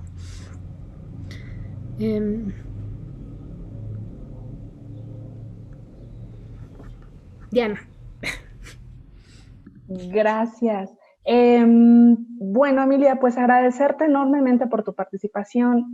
Seguramente, o sea, a nosotros nos encanta la idea de la campaña de campañas, pero también está esta idea de ¿y cómo vamos a bajar todas estas actividades en nuestro quehacer diario? Y esas son algunas reflexiones que vamos a estar trabajando, como decías, en sesiones que vienen. Todavía no tenemos muy claro en qué plataforma vamos a subir todas las sesiones que hemos tenido, pero ya ahí les vamos a ir contando. Cualquier información que nos quieras hacer llegar, podemos también transmitirla a las compañeras que se inscribieron. Si alguna no se inscribió, bueno, pues estaría bueno que fuera sumando su correo. Y agradecerles a todas por el tiempo. Nos vamos te decía, con un montón de elementos, con un montón de reflexiones para poder entender cuál es el lugar que tienen nuestros activismos, las posibilidades de acción. Ahí es en donde yo me quedo, ¿no? Y reflexionando el futuro. Entonces, les agradezco a todas. Bonito fin de semana, bonito descanso. Y nos estamos viendo.